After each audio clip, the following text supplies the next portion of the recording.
Mambo vipi mtazamaji wa Kishamba Media? Karibu tupeane taarifa mbalimbali za kimichezo. Leo hii tutaenda kugusia wakubwa wawili ambao wameshuka dimbani kucheza michezo ya ligi kuu Tanzania bara. Mnyama wekundu wa Msimbazi yeye alikuwepo kwenye kambi ya jeshi. Tunazungumzia Major Ismail Moyo ambapo Simba aliweza kupata ushindi wa magoli 2-1, lakini Young Africans nao waliweza kupata ushindi wa mabao 4-1 dhidi ya KMC kwenye dimba la KMC Complex. Niko na Kamanda Jeffrey, tutaenda kuzungumza naye kuhusiana na hilo. Nipi tafsiri yake na kipi ambacho wamekiona katika michezo mbili, lakini tukumbuke wakubwa wao wawili tayari Novemba 22 tutaenda kushuhudia michezo ya ligi ya mabingwa barani Afrika kwa hatua ya makundi. Anda mambo? Safi, mambo vipi? Mambo yanaenda? Kwema kabisa. Crown unasemaje? Tupo tunamshukuru Mungu kama walivyo watu wengine.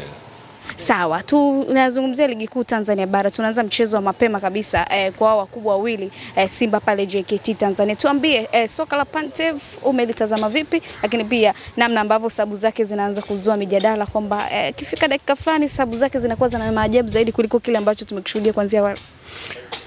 Nadhani Pantev anaendelea vyema na ujenzi wa kikosi chake kwa sababu yuko kwenye hatua ya kujenga timu kwa taswira yake.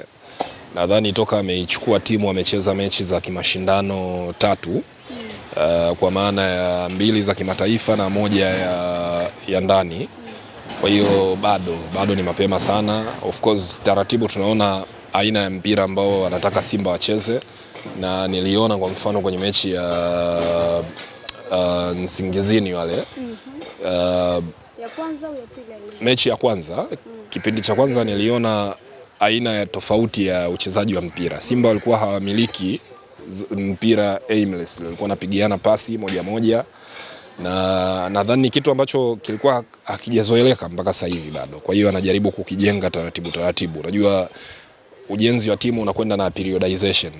Unaikuta timu unaipa muda wa kufanya nayo kazi ili waweze kuelewa kile ambacho wewe unajaribu kukiwekeza kwao, na haya pia yanaendana na upataji wa matokeo. Maana unajua uwezi kuambia watu kwamba bwana tusubiri mechi 5 ambazo timu itakuwa ipati matokeo kwa sababu wewe unajenga timu. Kwa hiyo kutafuta hiyo balance wakati unajenga timu, matokeo yapatikane au yakosekane sio jambo rahisi. Ndio maana unaona kuna hao mabadiliko ambayo yanakuja, lakini with time naziona dalili nzuri za yeye kuipa Simba kitu ambacho labda ilikuwa inakosa wakati wa Fadlu. Unajua Fadlu alitengeneza timu ambayo ilikuwa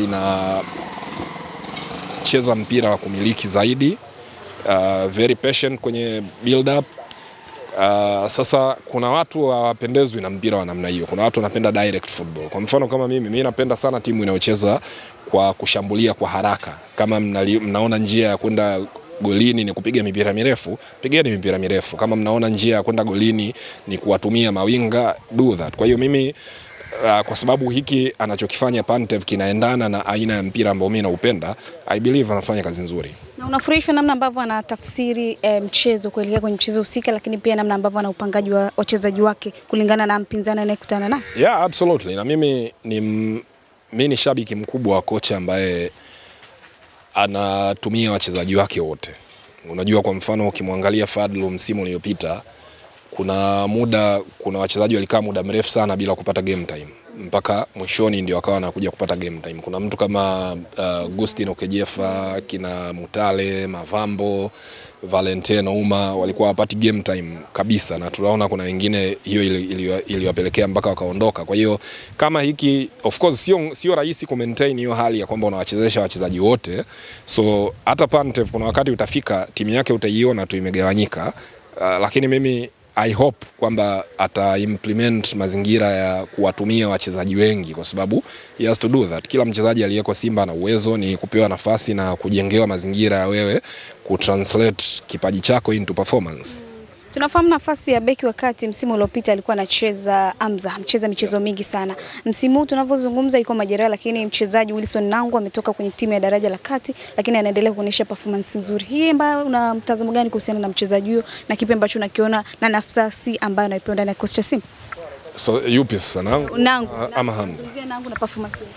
Nangu ni mchezaji mzuri na nadhani kwenye mazingira kwa mfano ya ligi ya ndani hapa ana msaada mkubwa wa kuipa Simba. Ni defender ambaye anafanya vizuri sana kwenye active defending.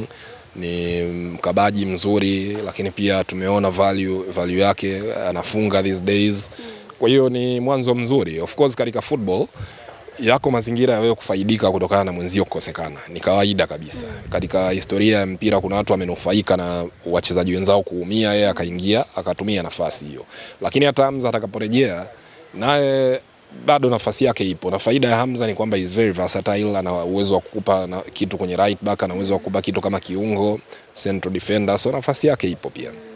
Nafasi yake ipo. Kikosi cha Simba sasa hivi kimebalance kwa namna ambavyo anacheza. Naamini balance ipo, na hii ni kwa sababu ya wachezaji wapya waliokuja. Ukiangalia msimu huu naona mtu kama Morris anazidi kuimarika, Jonathan Soa, wachezaji wapya Kante, Kamara, Mligo, hata pale ambapo amekosekana goalkeeper Musa Pinpin, Yakubu yuko sawa sawa. Kwa hiyo mimi hiki ndio ninachofurahia kuona. Mimi sipendi timu ambayo unakuta kuna wachezaji kwamba kipa ndio huyo akikosekana mnapata homa. Kuna beki mmoja wakati ambaye akikosekana basi hakuna. Mimi napenda sana kocha ambaye anafanya rotation sahihi, ambayo inamaanisha kwamba kila mchezaji akihitajika anakuwa yuko tayari na sio kama anaanza moja. Tumeshuhudia kundi la Simba na hizi michezo ambazo wamecheza. Pantev tumemshuhudia kwenye michezo mitatu. Picha gani unaipata kwenye kundi la Simba? Kundi la Simba ni kundi gumu. Watu wasidhani kwamba eti kwa sababu hakuna timu zote kubwa kama ilivyokuwa kundi la Yanga ni kundi jepesi, hapana. Kwa sababu ukiniuliza mimi, Esperance bado anabaki kuwa moja ya giants wa Afrika.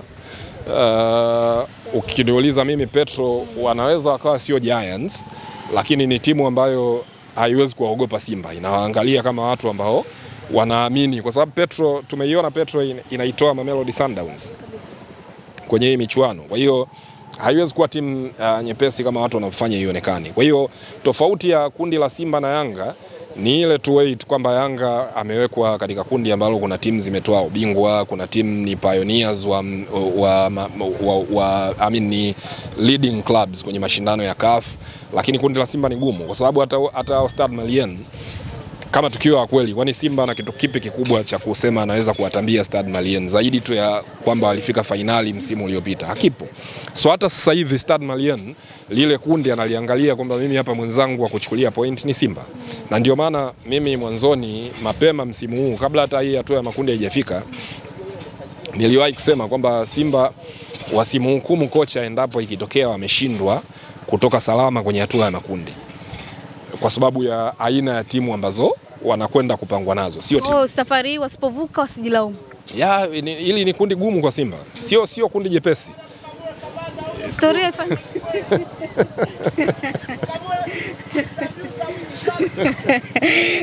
tukazie hapo. Sio kundi jepesi hata kidogo. Kundi la Yanga of course ni gumu zaidi, lakini guys, watu wasidhani kwamba Simba yuko kwenye kundi jepesi. Wala hawako kwenye kundi jepesi, na wakishindwa kutoka salama hapa, mimi kwangu wala sitoshangaa. As a matter of fact itakuwa ni uthibitisho wa kitu ambacho nilikitegemea tu, na simaanishi kwamba eti Simba hawana wachezaji wazuri ama Simba hawana kocha, lakini unakutana katika hatua hii na Esperance, unakutana katika hatua hii na Petro, kukiwepo na timu mbili tu ambazo zimekuzidi ubora kwenye hatua ya makundi, that's it, kwa sababu zinavuka timu mbili tu. Watasema makundi yaliyopita ushakutana na National Al kina Wydad wengine, alafu wakaweza kuvuka. Yani Simba alimwacha Wydad akavuka yeye kwenye kundi. Wydad kavuka wote wawili. Umeelewa? Sio kwamba eti itokee Simba avuke Esperance ya baki. That's the point ambayo najaribu kuisema. Kumbe unajaribu kumaanisha kwamba wale wakubwa wote wako pale, alafu mnyama apite katikati yao. Yani sio kundi jepesi, na mimi simpi Simba 100% ya kuvuka. Yes, kwangu mimi favorites wa kuvuka ili kundi ni Esperance na Petro. Tunazungumzia mnyama ambaye anavuka hizo hatua je? Nakwambia hivi, mimi ni shabiki wa Simba. Wala hainitatizi kwa sababu si ndio ukweli tu ambao nauona. Unajua, kwa mfano leo hii mimi ningekuwa labda ni mtu ambaye nina hobi ya kupanda milima. Nikienda kupanda mlima Kilimanjaro kwa mfano bila oxygen tank. Wewe ambaye hata hujui mambo ya kupanda milima, si utakaa utaniuliza, bwana, huu mlima unaupandaje hivi? Wenzio wanapanda na matenki ya ziada ya oxygen, wao wanapandaje hivi? Mimi nitakwambia kwamba bwana, mimi nimezoea labda au mimi nimezaliwa Kilimanjaro, kwa hiyo haitonisumbua, lakini ugumu upo. Na unaweza ukaniambia kwamba bwana, ninavyokuona hivi unaweza usifike kileleni kule, ukaishia katikati. Maybe mimi nikapambana, nikawa na mental strength, nikavuka, nikaja nikamwambia bwana, nilifika. Kwa hiyo ni jambo la kawaida, lakini from my experience na kujua mpira wa Tanzania, wa Afrika, I don't think Simba ana nafasi kubwa sana ya kuvuka ili kundi kama watu wanavyofikiria. Sawa Jeff, tugeukie wananchi Young Africans, na wamepata ushindi wa 4-1 dhidi ya KMC. Tuzungumzie soka la kocha mpya wa Young Africans bwana Pedro. Umelitazamaje? Bado ni mapema sana. Bado ni mapema sana kwa yeye kujaribu kuweka kitu kipya ama kitu cha tofauti na hii timu. Bado, yani unajua Imelda, mimi natamani sana muwafundishi wa Tanzania kwamba mpira huwa hauko kama watu wanavyofikiria. Huwezi kuiona identity ya kocha ndani ya wiki. Unaweza ukaona viashiria vyake, lakini huwezi ukasema kwamba ndani ya wiki yule kocha ameibadilisha timu. Hapana, huwa mpira huko hivyo.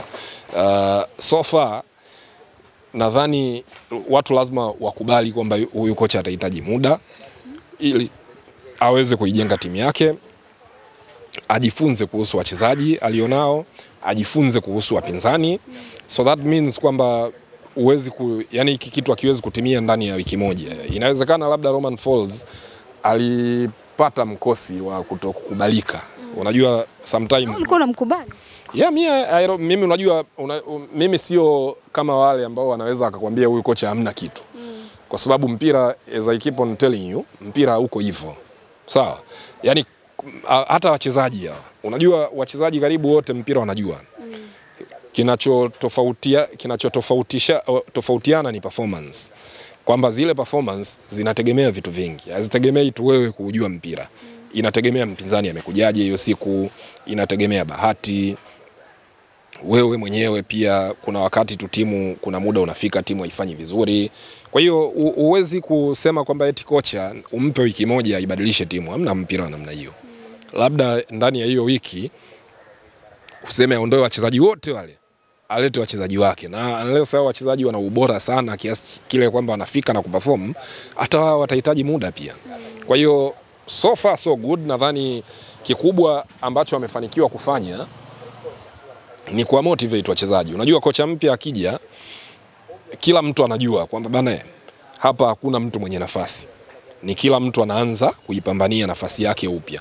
Of course nyinyi mliomwajiri kuna vitu mtamwambia kwamba bana, kuna huyu Pacome, huyu ndo key player kwetu. Kuna huyu Boeli, kuna huyu hapa Mzize ndo mshambuliaji wetu bora.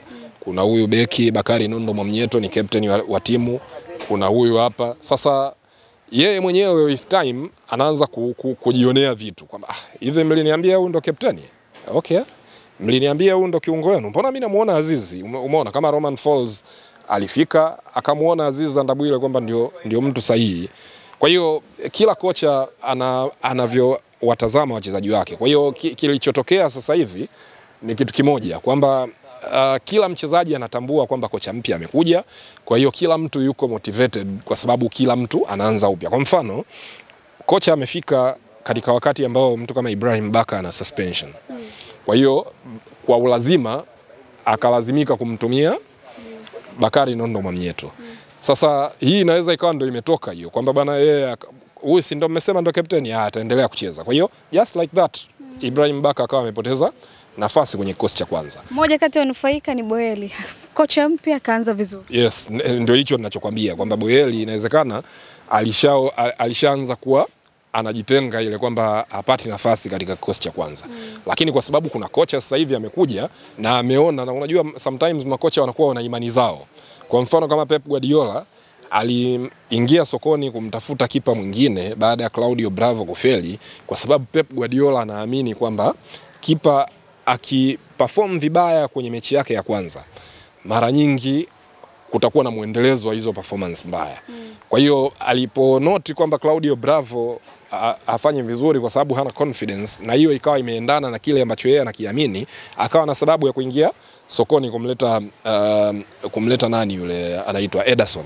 Na amefanya hivyo mara ya pili msimu huu. Unajua Man City wamemnunua kipa wa zamani James Trafford, lakini mechi 2-3 za mwanzo zile alikuwa anamtikisiko ameingia sokoni, ameleta Donnarumma. Umeelewa? Sasa sometimes makocha wanakuwa na imani zao za namna hiyo. Umesema kundi la Simba gumu. Tuzungumzie sasa kundi la Yanga, tafsiri yake kwa namna ambavyo umeliona na performance ya hivi karibuni ya mechi ambazo amecheza pamoja na tafsiri mpya kocha. No, ni kundi gumu. Kwani hata Yanga angekuwa hajaperform vile ambavyo watu mnafikiria ndio angekuwa na nafasi kwenye hilo kundi. Kwa Yanga nafasi hana. No, nafasi yao ni ndogo sana, ndogo mno kwa sababu timu alizopangwa nazo ni timu ambazo zina ubora, ni timu ambazo zina ubora, tunazungumzia kwenye current status, zina ubora kwenye historia and perhaps hata future, ila tuwezi kuongelea future, sisi watabiri. Of course Ahli kila mtu anajua kuhusu Ahli, Asfar Rabat kila mtu anajua kuhusu Asfar Rabat, JS Kabylie pia kila mtu anajua kuhusu JS Kabylie, lakini hata tukianza kuleta yale maneno ya mazoea kwamba hawa ni Waarabu, North Africans ambao klasi yao iko juu, wachezaji wanaocheza huko na wachezaji wa kwetu ni vitu viwili tofauti. Kwa hiyo hata wao na ugumu walionao wao ni of course unatofautiana na Simba kwa sababu even though sio tofauti kubwa sana.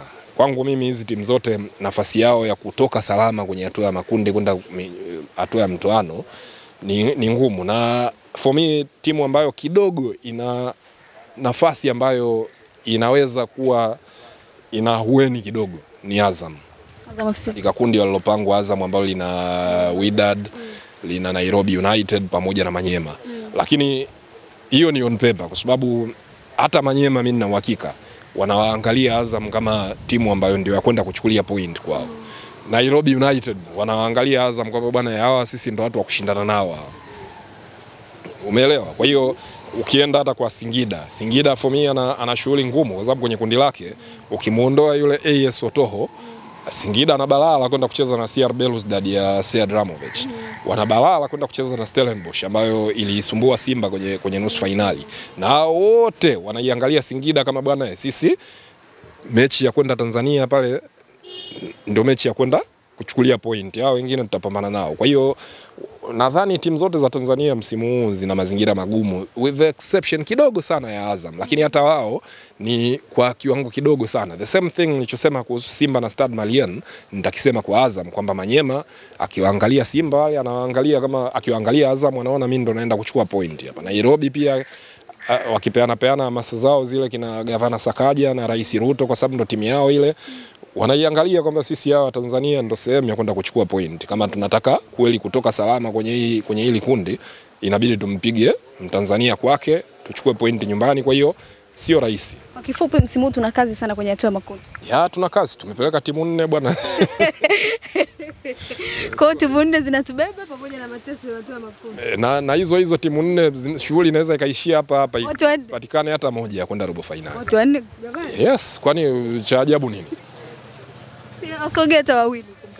Sasa asogei kwa mdomo kama tunavyoongea hapa mimi na wewe.